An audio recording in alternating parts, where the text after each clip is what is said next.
رسول پاک نے ارشاد فرمایا کہ لوگوں، کاش میری ماں زندہ ہوتی تو تم دیکھتے کہ میں عشاء کی نماز کے لیے نیت باندھ لیتا اور میری ماں کھڑکی کھول کر کے مجھے آواز دیتی محمد، تو میں یہ نیت توڑ کر کے اپنی ماں کی بات کو سننے کے لیے چلا جاتا۔ رسول اللہ صلی اللہ علیہ وآلہ وسلم کی جب عمر ہوئی 63 سال اور رسول پاک نے خطبہ حجۃ الوداع ارشاد فرمایا اور جب واپس ہونے لگے نا مدینہ شریف کی جانب، تو 6 سال کی عمر میں سیدہ آمنہ رضی اللہ تعالیٰ عنہ کا وصال ہو گیا تھا۔ رسول اللہ کی والدہ محترمہ کا وصال ہوا جب حضور کی عمر مبارک 6 سال تھی۔ اب ذرا سوچئے کہ وہ کیسی معصومیت ہے کہ رسول اللہ کی والدہ کا انتقال ہو گیا۔ والد تو دنیا میں تھے ہی نہیں، جب رسول اللہ تشریف لائے ہیں تو یتیمی کے حالات میں پیدا ہوئے، اور رسول اللہ کی والدہ کبھی جب 6 سال کی عمر میں وصال ہو گیا تو ذرا سوچئے کیسی مصیبت کا پہاڑ ٹوٹا ہوگا۔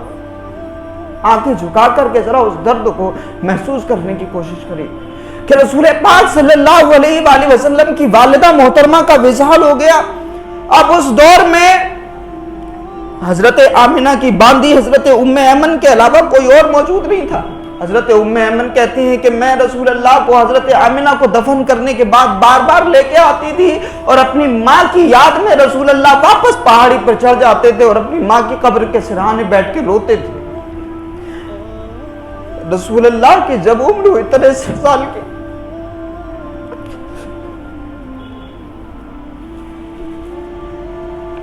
رسول اللہ کی عمر مبارک ہوئی 63 سال کی، تو آقا علیہ الصلوۃ والسلام پلٹے اپنی ماں کی قبر کے پاس۔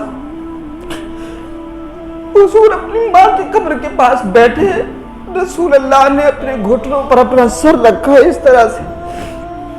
رسول اللہ اتنا روئے کہ صحابہ کرام کو آقا علیہ الصلوۃ والسلام کی جب یہ حالت دکھی تو خود صحابہ کرام رونے لگے۔ رسول اللہ نے وہ دور یاد کیا جب آقا علیہ السلام نے ان کو دفن کیا تھا۔ جب آپ کوئی کامیابی حاصل کر لیتے ہیں، پیچھے پلٹ کر دیکھتے ہیں تو پتہ چلتا ہے کہ ماں باپ دنیا میں نہیں ہے۔ کوئی بڑی کامیابی آپ کو ملے تو آپ کے دل میں خواہش پیدا ہوتی کہ کاش میری ماں زندہ ہوتی، آج میں اس کے قدموں کو چوم لیتا۔ رسول اللہ نے ساری دنیا میں اسلام کا چراغ روشن کر دیا، ساری دنیا میں اسلام پھیلا دیا ہمارے آقا نے۔ اب حضور حسرت بھری نگاہ سے، حسرت بھری یادوں کے ساتھ میں اپنی ماں کی قبر پر حاضر ہیں، اور رسول اللہ اتنا روئے کہ گھٹنوں پہ سر رکھ کے 63 سال کی عمر میں رسول اللہ اپنی ماں کو یاد فرما رہے ہیں، کیونکہ رسول اللہ ساری کائنات کو یہ بتانا چاہتے تھے کہ لوگوں، یہ ماں کا وجود ایسا ہوتا ہے جو اللہ کی رحمت کا مظہر ہوتا ہے۔